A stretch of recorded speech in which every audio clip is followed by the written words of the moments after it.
Okay, we're live. Okay. All right, we're back. So we'll call the regular council meeting to order at 8:01. And before we begin, we will play the national anthem.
We would like to begin by respectfully acknowledging that the town of Shelburne resides within the traditional territory and ancestral lands of the Anishinaabe, including the Ojibwe, Potawatomi, Chippewa, and the people of the Three Fires Confederacy. These traditional territories upon which we live, work, play, and learn are steeped in rich Indigenous history and traditions, and it is with this statement that we declare to honor and respect the past and present connection of Indigenous peoples with this land, its waterways, and resources. Just a reminder to members to declare any pecuniary interest that they may have with respect to any agenda item on tonight's agenda. I don't see any right now, but if any arise throughout the meeting, feel free to disclose them at that time.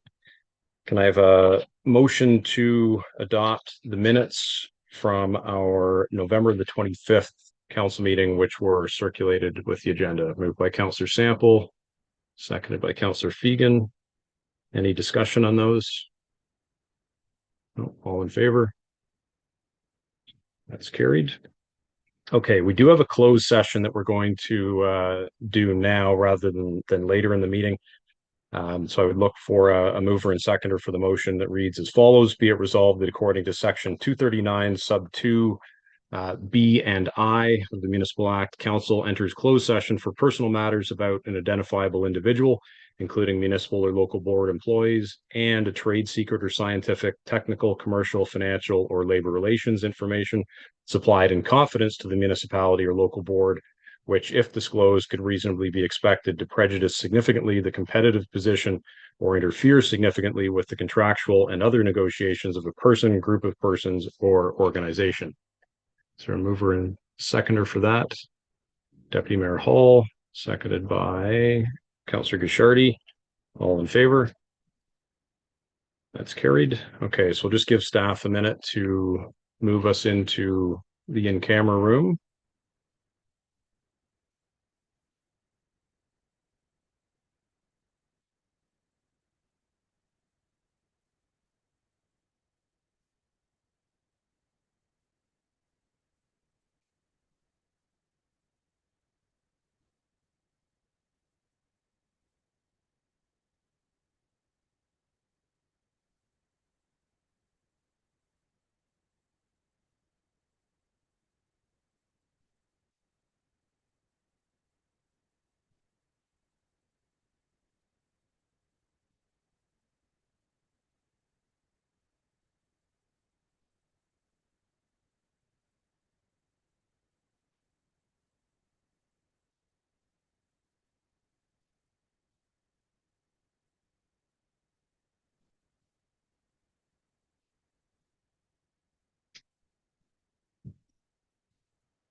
Council is in a closed session, speaking of open session, and will resume soon.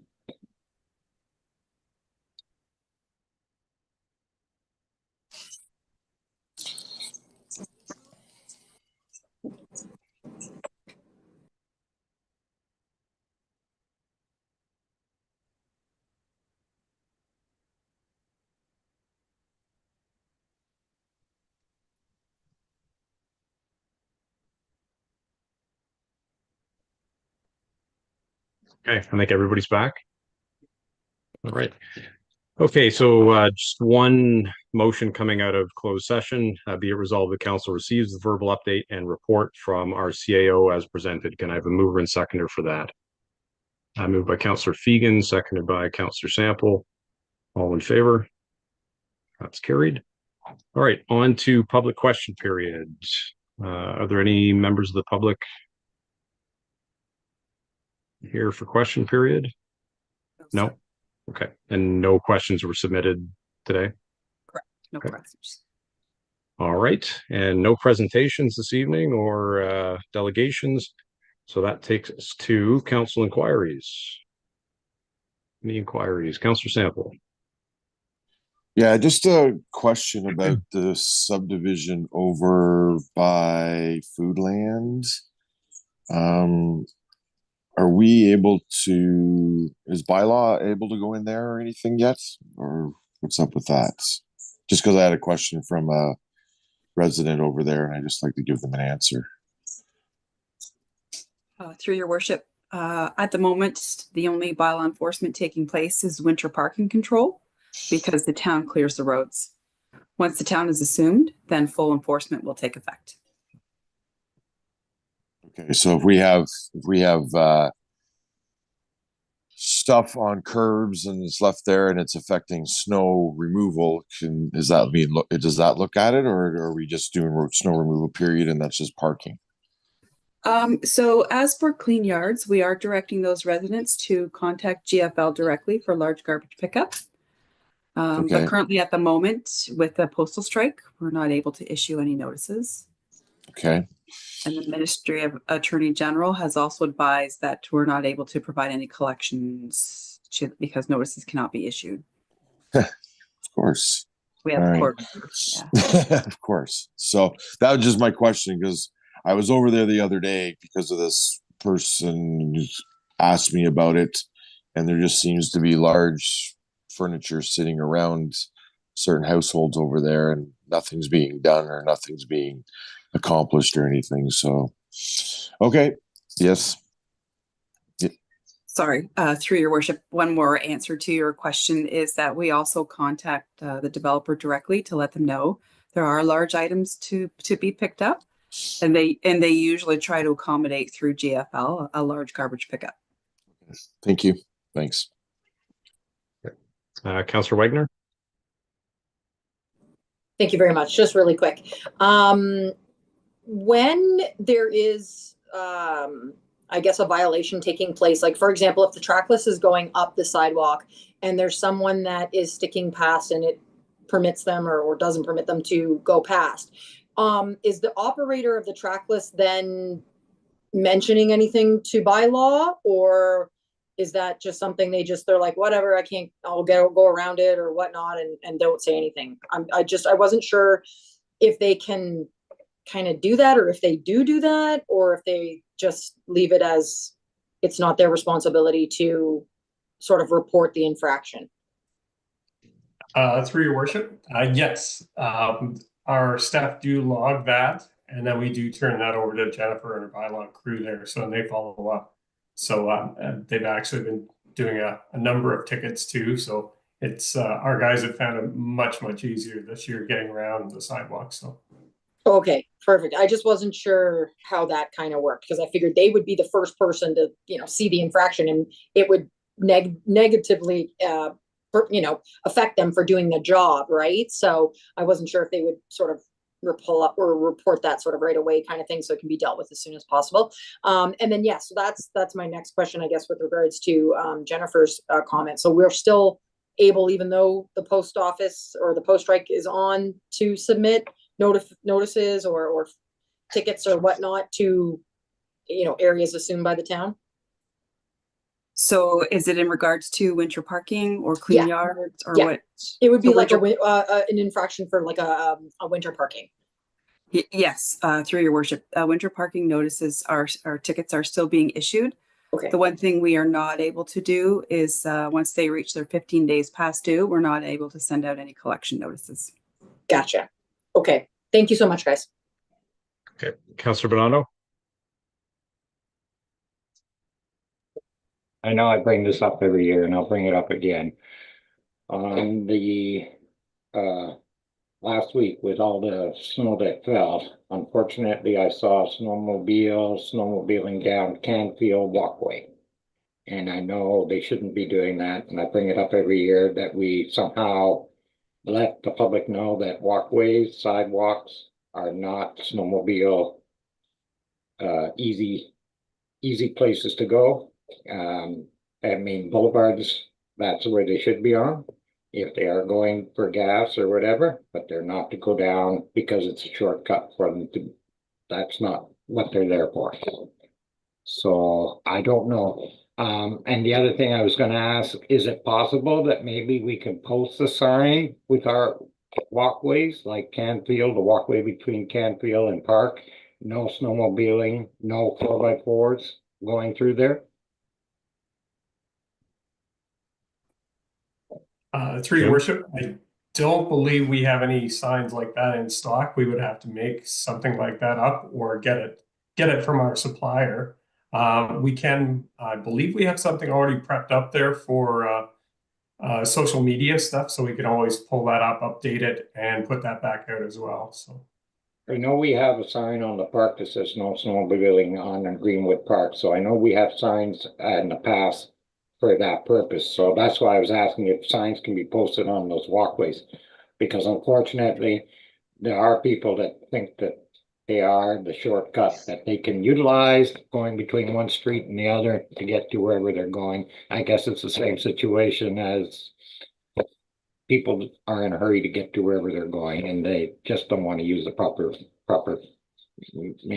areas to use. So, and unfortunately, like I said, this weekend, if I had been walking down there with a little dog, there isn't a hell of a lot of room from side to side to move aside for a snowmobile going through. And I sure as heck don't want my dog under a snowmobile. through your worship, I will check with operations tomorrow and see if we have any in stock. Like I say, I think that would have to be a reorder. I'm pretty sure we don't have any of those in stock, but I'm sure there's other places in town that might happen, so that might be a consideration. Okay. Any other inquiries? No? Okay. All right. On to our reports then. Our first report is our CAO's report regarding the North Dufferin Wellness Center and the issue of doctor retention. So Denise, I will pass it over to you. Thank you, Mayor Mills. So this report, as directed by Council on November 4th, when we had a presentation from the doctors and others who are tenants of 712 Main Street. At that meeting, they provided an overview of the challenges that they've been facing since about 2018. And most of it revolves around their tenancy. They outlined the kinds of investments that they've made in the building, and that they were given notice that their rent would be increasing by about $11.30 a square foot, effective January 1st, 2025. They had also outlined the impact of this to their operating capacity and that it would jeopardize their ability to continue operating in that location. So as staff, we provided an assessment of the potentials that council could consider, and we had to base that on doctor recruitment because there wasn't any programs that we could easily identify for doctor retention, but applying that seemed to make the most sense. So in the background section, it does provide a summary of who the current tenants of that building are. We do understand that they had recognized that because they occupy about 10,000 square feet, remaining together may be very difficult. So this report has exclusively looked at the doctor's space. It is about doctor retention. So the doctors utilize approximately 333 square feet. This is a very math-driven just section of the information. But their rent currently, including their TMI, and TMI is taxes, maintenance, and insurance, is approximately $23.50 a square foot. They had let us know that that rent was going up to $34.80 per square foot, which is an increase of $11.30. During their presentation, they had asked whether there could be financial support provided to them, and rent supplement was one of those potential considerations. So taking that amount based on the square footage they have, their increased rent annually would be about $37,600 or about $3,100 a month. Also provided to council, because it's critical information, is that they have 3,627 patients, and the roster information for them collectively is provided to you in Appendix 1 and 2. What we did is we looked at the summary of how many of those patients were from Shelburne. And on page 4 of the report, there's a quick summation, and there's further detail in the appendices. But of the total patients, 1,035 or 28.5% are in Shelburne. In Dufferin County, excluding Shelburne, there's 1,550 or 42.74%. There's also a number of patients, or 478, that reside in Grey County, 13.18. Simcoe County also has 200 patients, or 5.5, and the rest of Ontario represents 364 patients, or 10.03. And this was noted because Shelburne is exclusively, as council is being presented with this report, would be funding 100% of a rent supplement or any other option that was presented to you. This report, as you know, has recommended a rent supplement. As the process included the town of Shelburne assisting or providing all potential rental properties for the consideration of the doctors in Shelburne, we confirmed that the current rents, including TMI, were in the range of $26 to $34 a square foot. And in many cases, renovation costs or leasehold improvements are the responsibility of the tenant and not the landlord. We also took the opportunity, and summarized here is the most recent, as approved in February 2023, the rent costs for the Shelburne Centre for Health, which are located at the Mel Lloyd Centre. And the current rent for 2024 is $16.39 a square foot, and that's increasing to $16.88 a square foot. The history of the Mel Lloyd Centre, for those that have been on council in the past for a long time, they would be aware of the investments that were made through provincial grants back in the early 2000s of about $500,000, and that the town of Shelburne had a task team, and that the town of Shelburne also supplemented those capital costs for an amount. I can't verify how much. We didn't drill down that far. So applying the doctor retention approach to the doctor recruitment approach, there are a number of links that are provided for council that give examples of municipalities that are recruiting doctors and the type of investments or supplements that they are offering. This can include supplemental rent, free rent, access to other provisions and services, usually for a term of a minimum of 5 years, for example, and a strong, if not exclusive, focus on family doctors. So based on that, we looked at those scenarios and looked at 3 or 4 buckets of options. The one bucket was provide a grant. The other bucket was provide a loan, both based on $150,000 with terms.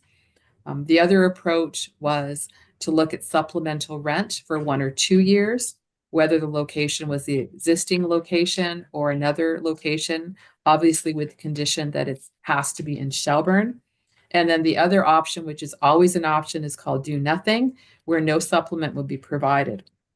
This report has recommended that supplemental rent, based on the differential between their existing rent at 712 Main and their new rent at 712 Main, effective January 1st, be approved by the town of Shelburne, and that would be for 1 year, up to a maximum of $3,139 per month, or up to a maximum of 37,663 in 2025.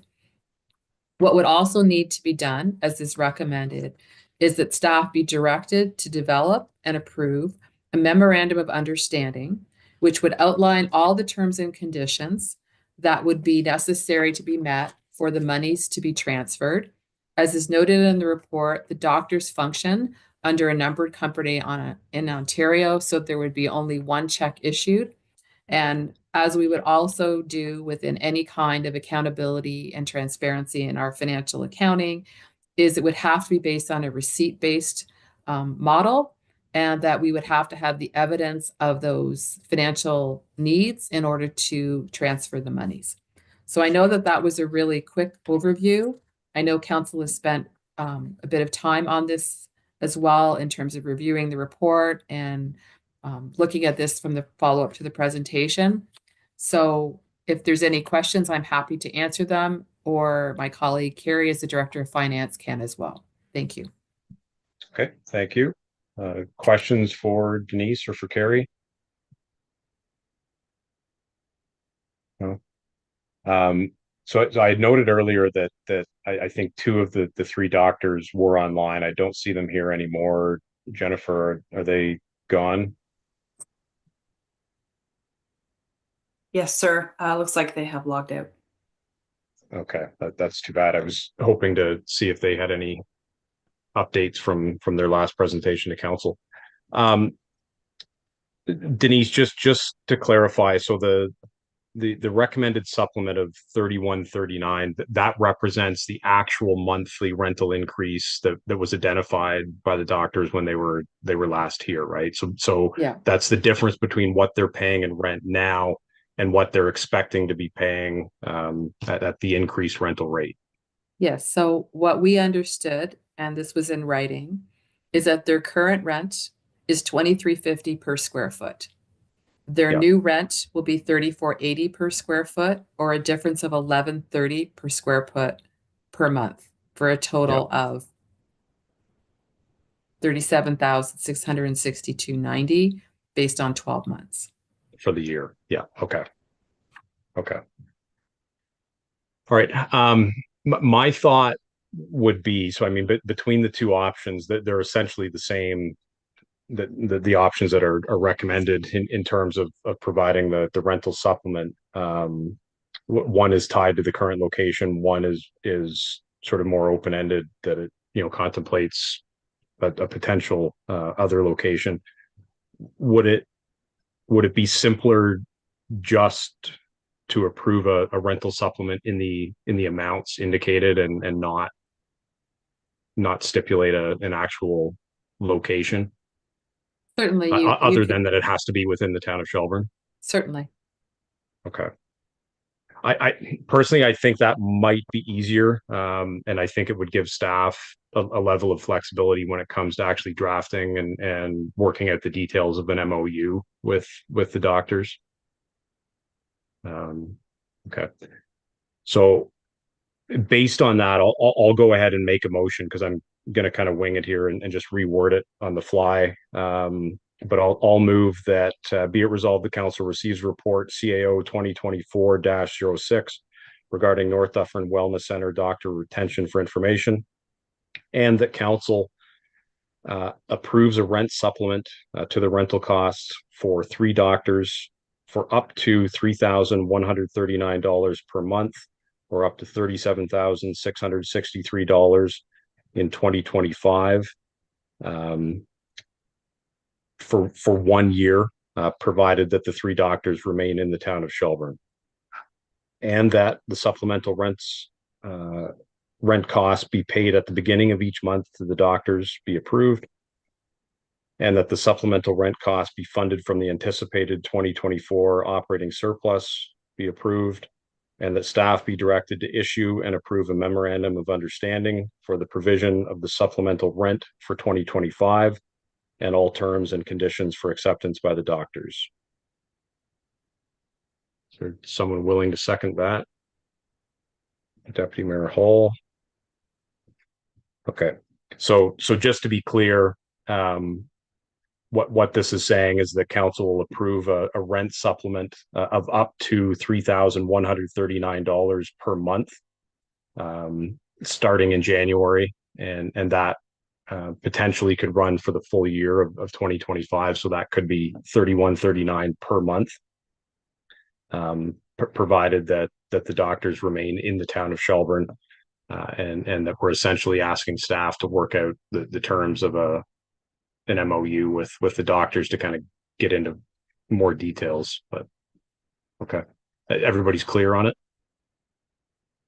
Okay. All right, I'll call the question. Sorry, Councillor Bernardo. At what point though, in that motion, if the doctors were to go back at the motion and say, okay, we've moved to this other place and we find out the rent is not the full amount and they're still looking for that supplement, how do we word that into that they can't come back onto that motion saying, well, council approved that motion and they approved giving us the full amount of rent? You mean if rent is somehow reduced again in the future? Yeah, I just want to make sure that in that somehow that they're not able to come back to and say that the motion says you will pay us for 1 year that supplemental rent as long as we stay within the town of Shelburne. You get what I'm getting? Yeah. And I think that's a term that can be fleshed out in the MOU, that the supplement would only apply to rent over and above what they are currently paying now. That's certainly my intention. I know that's your intention. Yeah. So the word up, What I'm worried about, that's not in the motion. The motion isn't a contract or an MOU with the doctors, though. It's simply providing direction to staff. So my thought is, I think staff's pretty clear on what the intention is, and let's let them craft the wording in the MOU, and that's actually what will govern the relationship between the town and the doctors. And that's now clear in this video. Yeah. so Okay. That's what I wanted to make sure. So just to clarify, the purpose and the reason for this request was because the rent was going up. Yeah. And the amount was stipulated and the recommendation is up to. So it naturally would be an outcome if the rent wasn't $11.30 more per square foot and it was less, the supplement would be adjusted accordingly. And the other thing is I would like a recorded vote. Just to show Okay. solidarity. All right, Madam Clerk, a recorded vote has been requested. Yes, please indicate yes or no when I call your name. Deputy Mayor Hall. Yes. Yes. Councillor Bernardo. Holding my nose, yes. Councillor Fegan. Yes. Councillor Gouchardy. Yes. Councillor Sample. Yes. And Councillor Wagner. Yes.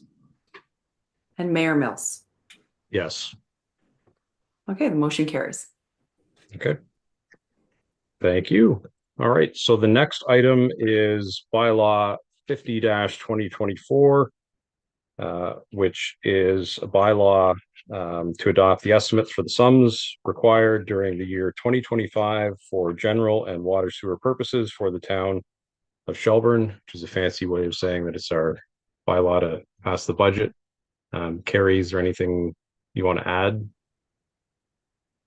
Thank you. And through the mayor, I did just want to point out that we had received the letter from the province regarding the amendments that they're making to the OPP billing statements for 2025. So that is not reflected in the budget bylaw that you have before you. And it is staff's recommendation that any difference that we do end up seeing, the letter does say that it is an estimated financial relief. So until we actually see the invoice and know for sure what that dollar value is, that amount, additional amount be put into a police stabilization reserve, if you want to call it that, so that at some point in time they are going to catch up with us. And whether that, happens next year or whether they gradually phase it in, I'm not sure what their intention is, but either way, then we've got that already set aside and it doesn't affect the tax rate in future years.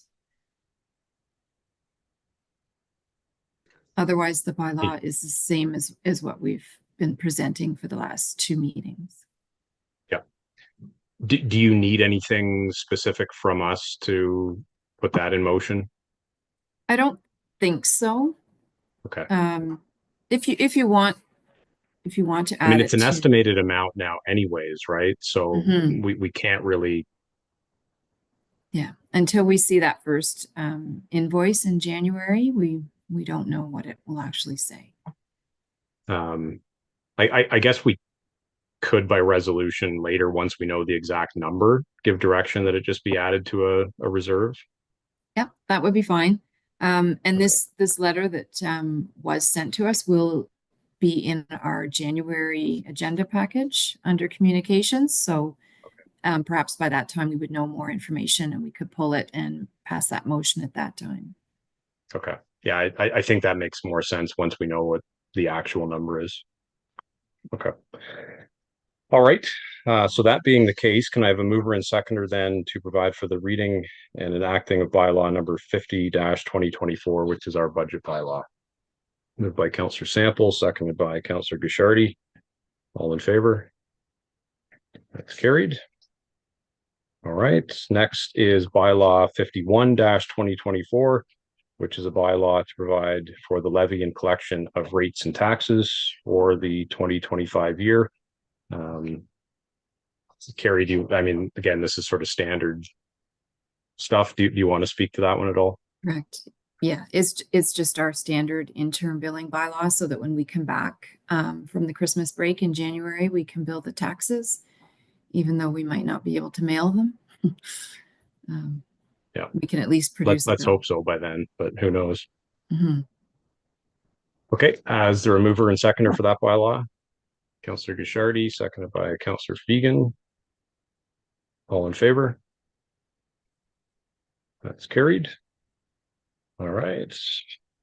Next is bylaw 52-2024, which is a bylaw to amend the user fees and charges for municipal services. And just a bit of a breakdown listed there right in the agenda as to what the changes are. Does anybody want to highlight anything there from the staff's perspective? No. Any questions from council? No. Okay. Mover and seconder for that bylaw. Deputy Mayor Hall.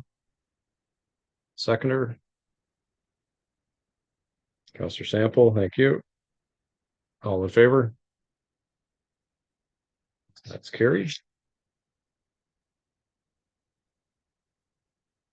Okay, next is a report from our Director of Financial Services regarding the Green Municipal Fund. Carrie? Thank you. And through the mayor, this is just a little bit of a housekeeping matter that similar to the last time that we met when we had to pass a motion receiving council's approval to apply for a grant. That's exactly what this is for. We've applied through the FCM for tree planting in Fiddle Park as part of the Parks Master Plan, and they require that council endorses the funding application. Okay. Any questions on that one? Okay, so the motion is to receive the report and for council to support and endorse the funding application being made to the Green Municipal Fund through FCM to assist with funding the planned 2025 tree planting project at Fiddle Park which will provide shade and contribute to growing Canada's community canopies. Is there a mover and seconder for that? Deputy Mayor Hall, seconded by Councillor Wagner. All in favor? It's carried. All right, and the last one is a report from our Director of Legislative Services regarding implementation of automated speed enforcement. Jennifer. Thank you.